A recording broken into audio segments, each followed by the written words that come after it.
Thanks for being here with us. We are just absolutely thrilled to be with you. And myself, getting a chance to just share a little part of my message and a little bit of my story, and a few things that I've been thinking about recently. So I titled my presentation, Living in Beta. So quickly, just turn to somebody that's by you and tell them what you think the word beta means. So quickly turn to somebody who will listen to you and just start chatting.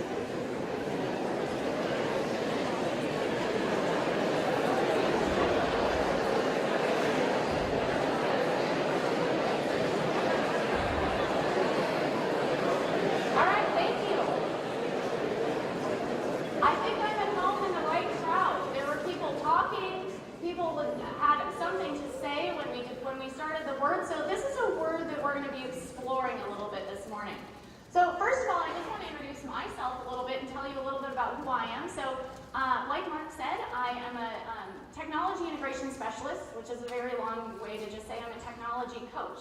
I'm a teacher by trade. I used to teach 5th grade, and now I get to work with teachers on how to integrate technology into their classroom curriculum.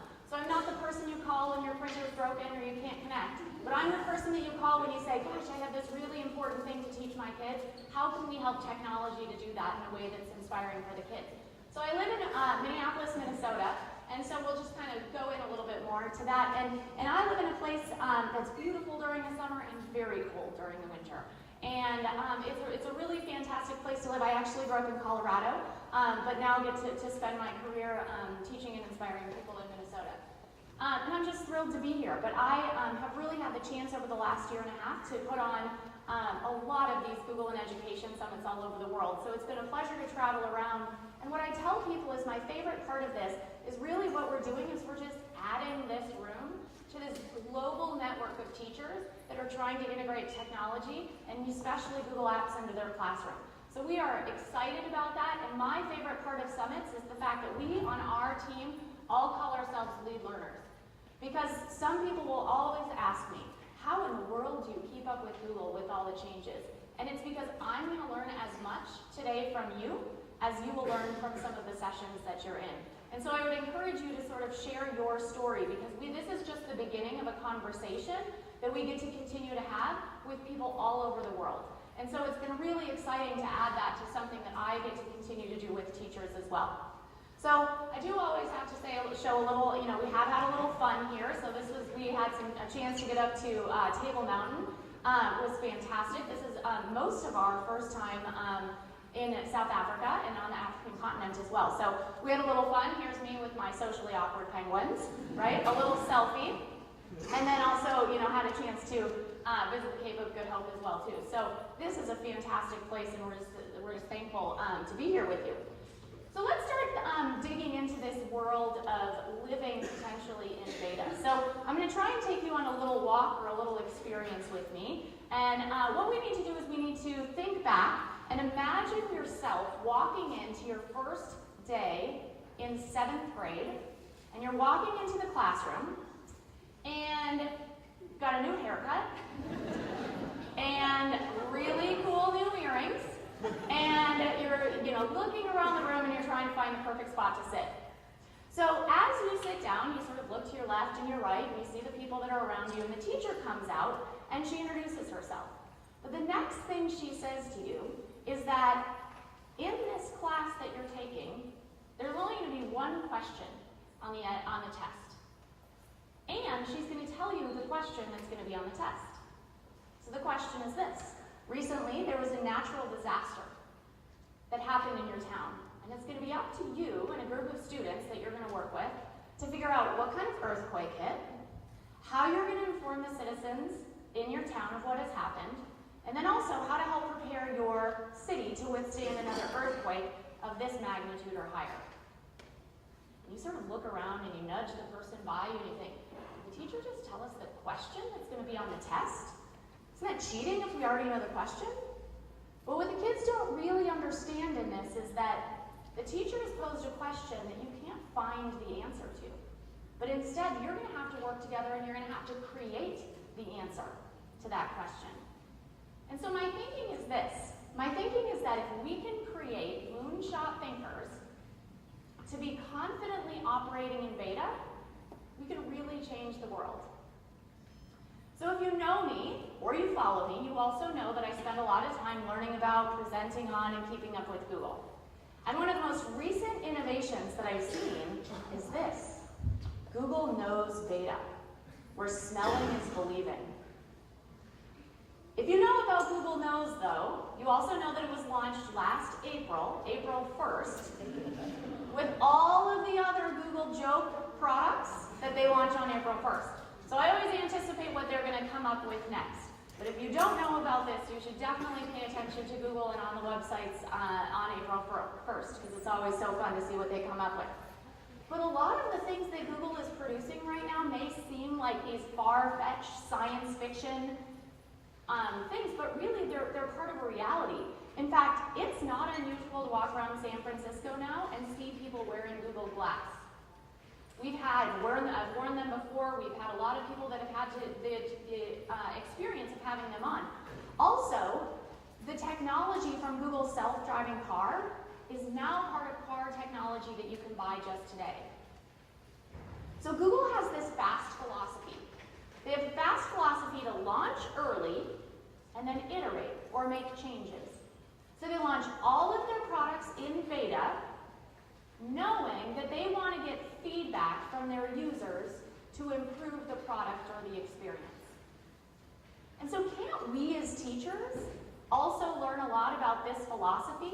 To launch early, like Mark said, to not know exactly all the how-tos or the exact step-by-step, but can't we launch early in the true intention that all we're looking for is feedback to guide and make our experience better? And if the students were aware that this is how they get to operate, then we can really change what it means to learn.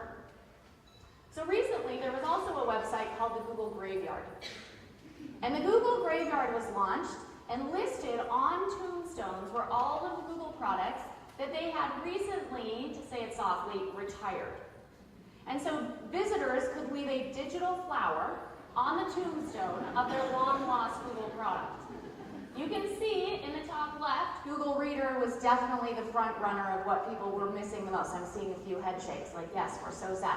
You can visit the website and leave your virtual flower. But visitors to this website might also think, oh my gosh, Google, that's a failing company. Look at all of their failed products.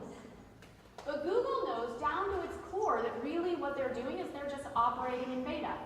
They're launching early, they're getting feedback, and then they're making improvements.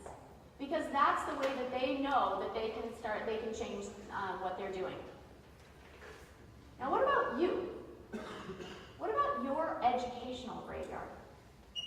What things, what products, tools, strategies, devices might you write on your tombstone of things that you've tried or that you've experienced for a time, and then you've put aside and you've retired those things?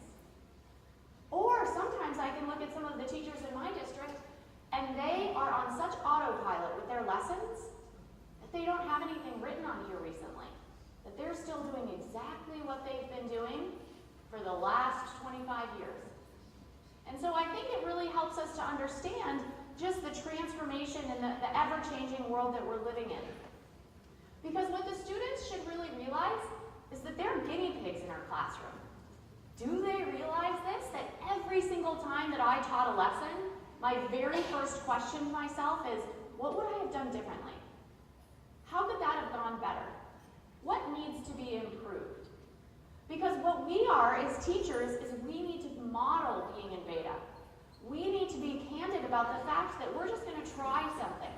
And we're going to get some feedback, and then we're going to improve what we can do in our classroom. And truly, that's why you're here today. Because you've realized that we're in this space that we get to live in beta. And we, as teachers, get to be learners so that we can transform what we're doing in our classroom as well. So, do you operate in beta? Can you launch early and iterate?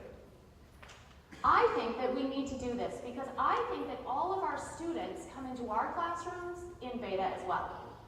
And they're just trying to navigate and figure things out. Every student comes into our classrooms or into our schools at point A. And we hope that through some learning experiences and hopefully some improvements, they'll leave at point B. a little better. The biggest challenge we have is that every single student's point A and point B are totally different.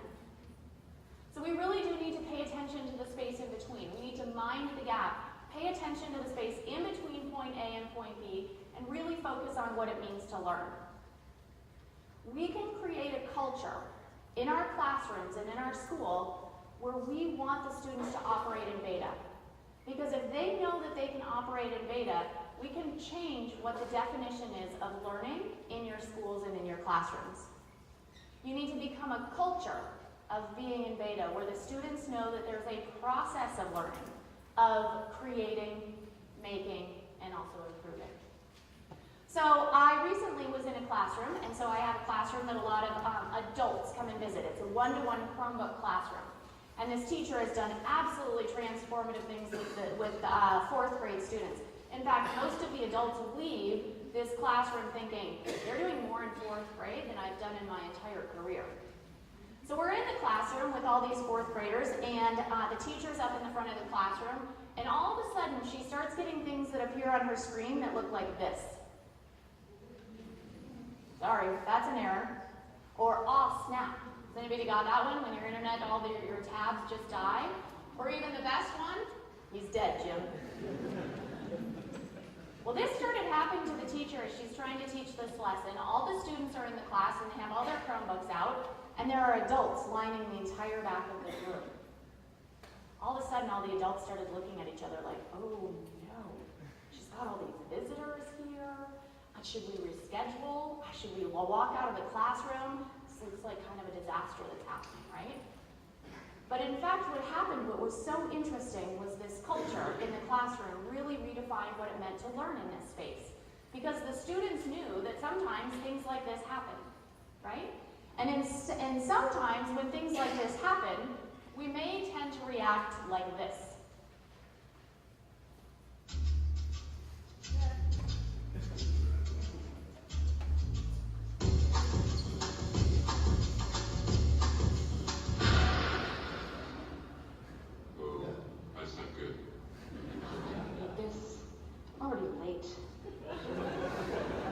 Anybody out there?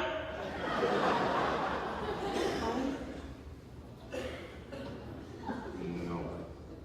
Sorry. Somebody?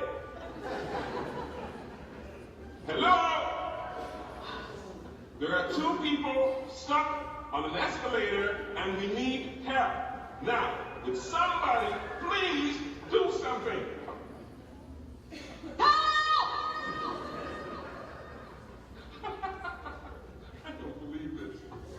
You gotta be kidding me. Well, nothing else left to do, is it?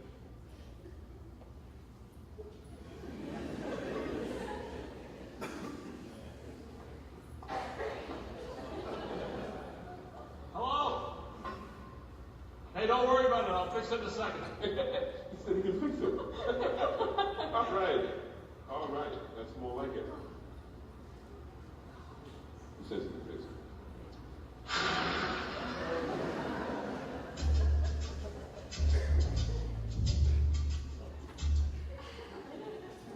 It hits home a little bit, doesn't it? Right? I worked with teachers where they're there and something goes wrong, and they're like, scratch this. We have to go back to the classroom. We're not going to be in the lab anymore. Put the computers away. Teachers say things like, it's out to get me. This thing, technology, or I'm just not very techy, right? But I think as teachers that if we react in front of the students in this way, we're teaching them something about when something goes wrong, what should you do? And in this classroom with Chromebooks and all the adults in the back and things started going wrong, there was one way that we could have reacted, right? But instead, all the students in the classroom, in almost this like perfect chorus, just said, refresh.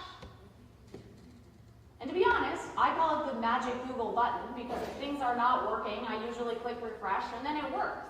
And to be honest, it worked. And we were off and running. So it was a really simple little thing, but I think the culture in the classroom really spoke the loudest, and we got to have a conversation about that with the adults that were in the classroom, about how the classroom was set up. Because not every day did the students turn everything on and did everything exactly work. Every time that I go in and I work with students, I talk first about our attitude of problem solving. And then if you're working with anything in technology, this has to be something that you and I all know is part of our philosophy of how we need to work. So I think when we're creating these learning experiences with technology or without, we need to really think about about learning as a process of learning, and about creating this culture where the students know that they're in this process. So in the process of learning, I want to start thinking back to that classroom that we were in, that 7th grade classroom. Because the next day when you walk in with your group of students, the next thing that the teacher says is she says that not only am I going to tell you the question that's going to be on the test, but it's also going to be an open internet test. So you look to your group and you're like, gosh, we've got this one covered.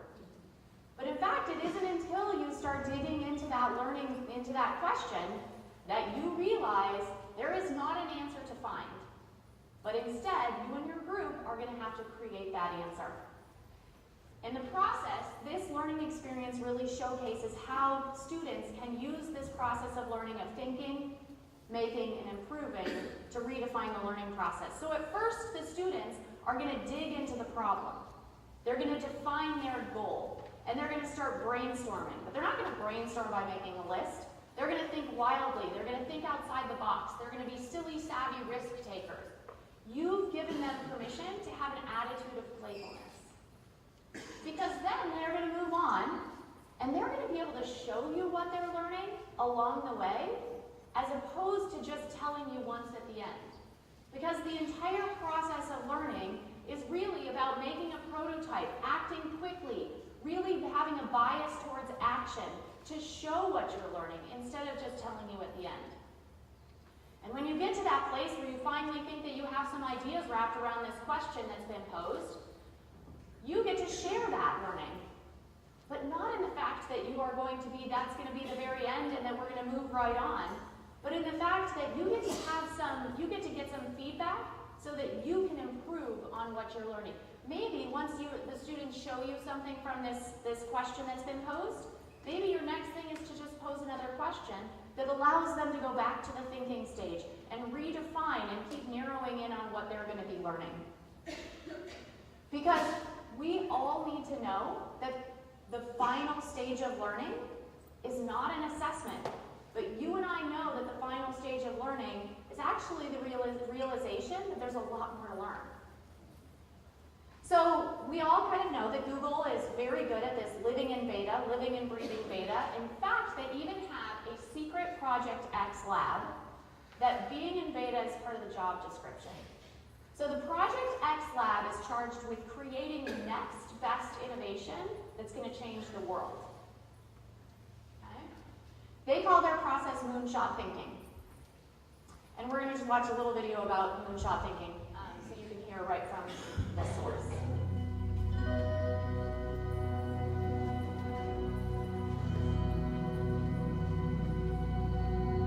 The actual moonshot is wonderful, inspirational, poetic, beautiful, involved great technical challenges, genuine heroism. It brought the world together. But think about the Polynesian islander on the dugout canoe, deciding one day they were going to go that way. No one had ever been that way before. No one even knew if there was anything that way before. It was amazing, and it changed the world. People can set their minds to magical, seemingly impossible ideas, and then through science and technology, bring them to reality. And that then sets other people on fire, that other things that look impossible might be accomplishable.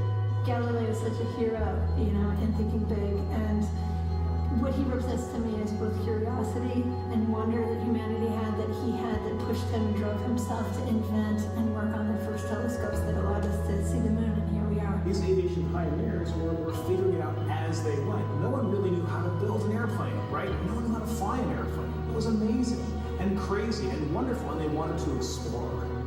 Many years ago, the great British explorer George Mallory, who was to die on Mount Everest, was asked why did he want to climb it. He said, because it is there. There's so many challenges in the world, And you could feel daunted by that, and sort of oppressed by that. Or you kind of say, how might we think differently about this? Everyone else in the world is working on the next 10%. If you can be the one that delivers that 10 times improvement, you have a chance to really change things. If you want cars to run at 50 miles per gallon, fine, you can retool your car. But if I tell you it has to run on a gallon of gas for 500 miles, you have to start over. You need a lot of courage in this work, and you need a lot of persistence. One of the things that's really critical is not only having the courage to keep trying every day or thinking big, even if you don't really 100% believe it's possible, like you might think, this might be possible, have the courage to try. That's how the greatest things have happened. You don't spend your time being bothered that you can't teleport from here to Japan, because there's a part of you that thinks it's impossible. Moonshot thinking is choosing to be bothered by that. We choose to go to the moon in this decade and do the other things, not because they are easy, but because they are hard. Humanity's progress has been a series of amazing, audacious things, from the very small and personal to the great, big, and grand. And we are a species of moonshots. And to me, that's like the really amazing, poetic, inspirational thing. I think our ambitions are a glass ceiling on what we can accomplish. When you find your passion, you're unstoppable. You can make amazing things happen. It's been true through all of history. I believe in the human spirit, and I believe that there are always going to be crazy people who will get out of bed one morning and say, you know what? I think I can build a space elevator, and most of them do it. But I think that if we become afraid to take these great big risks, we stop inspiring people. We stop achieving things. And the biggest nightmare scenario is that we won't have what it takes to solve the really big challenges. When Kennedy said that we would put a man on the moon, it's about the fact that he said, we don't know how to do this yet, and we're gonna do it anyway. And that sends chills up everybody's spine. Because if that happens, what could we do?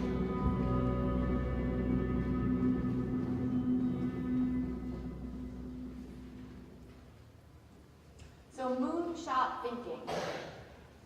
What does that look like for us? Dreaming out loud, thinking of these moonshots that could change the world.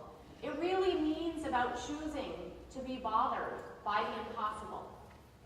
Knowing you're going to choose to do something even though you don't know how to do it.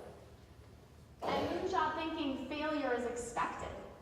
Because if you can fail quickly, efficiently, and repeatedly, it leads to greater process. And in moonshot thinking, it's not about just the 10% better, but it's really about rethinking how you're doing things to make the world and your classroom and what you get to do 10 times better. Because Richard Duvall came and talked to us, and he was one of the keynotes at our California Summit this summer. And his inspiration was geared right towards teachers. And somebody in the audience stood up and they said, can you come and talk to my class? Can you come and talk to my kids in my class?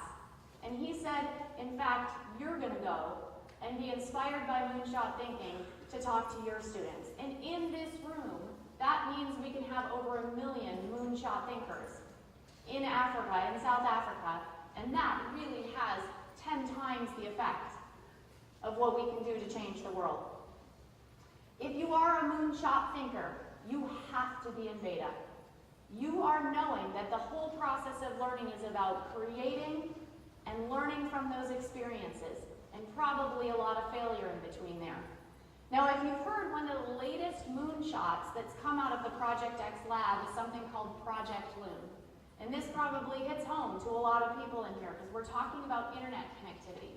So Project Loon is trying to make internet connectivity for the entire world, okay, that's a moonshot in itself, by floating weather balloons in the stratosphere and connecting them to each other in different data points to bring internet connectivity to the world.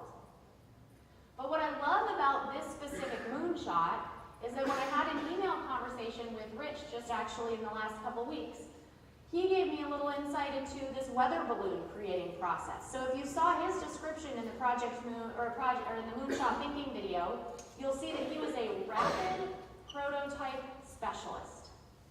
Not just a prototype specialist, but a rapid prototype specialist, meaning he is charged to create things quickly, test them, and rethink them so that there are improvements. So when they started with Project Loon, their very first weather balloon that they named started with the letter A, and it was called Albatross. Their next iteration was called Bluebird, and the third Crane. And the one that they launched over New Zealand that barely sort of worked was called Ibis, meaning it was the 9th iteration of just that weather balloon vehicle to fly to do the internet connectivity. So Richard Duval, all the people at Moonshot Thinking, know and understand what it means to live in beta. So my thought is this: if we can create these learning experiences that allow the students to have moonshots, and they can confidently operate in beta, then we can really change how we do education. So I want to take a look at a couple moonshot thinkers that I've recently come across.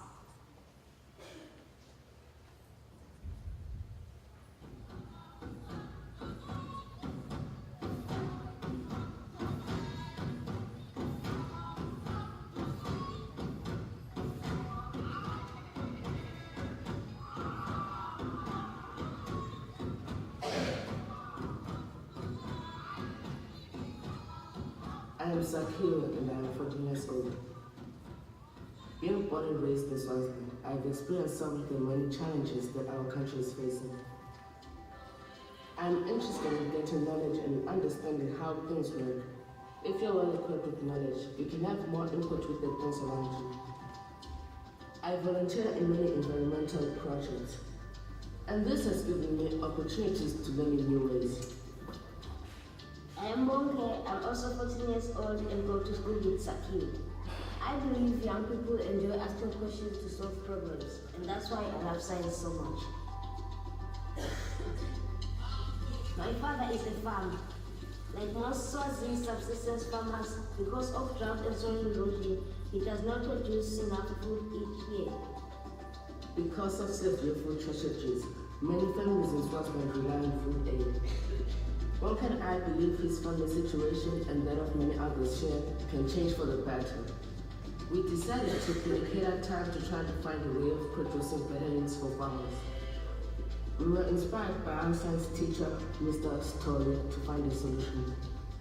Hydroponic farming is a method of growing produce without soil. This system can be considered a good option, but for poor farmers it is too expensive. We developed a unique simplified hydroponics method to grow vegetables using a nutrient solution made from matured chicken manure. We grew vegetables to test if these or traditional methods produce better results, given the same area of land. We found out that our system increased the amount produced by 140%. I know that Swaziland can solve these problems with education. By empowering farmers with knowledge of simplified hydroponics, Swaziland can be a better place to live. I see the Google Science Fair as a step to prove to the community that even someone as young as me can make a difference. I believe in myself today and know my time is now, not sometime tomorrow when I am old. Winning the science fair as young Swazi scientists cannot change the world, but can change the way we live in it.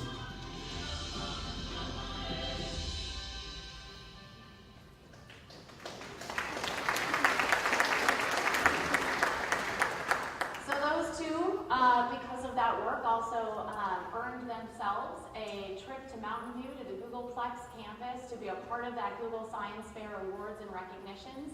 And Kristen Fredelic was one of the more senior people in the education department or team at Google, really got a chance, and she got to meet them off of the airplane as they walked in. And really, Kristen's whole thing is really about changing the world through education. And it was one of her ideas to launch this science fair and to see things like this being produced because of questions that we're asking or opportunities like this that we're giving students really is a very clear picture of how we can change the world just by inspiring the right learning opportunities with students. These people knew that there was a process to learning and that there was not just one final assessment at the end. So how do we do this? How do we go into our classrooms? How do we return to our schools? In which ways can we start inspiring our students to have learning opportunities like this?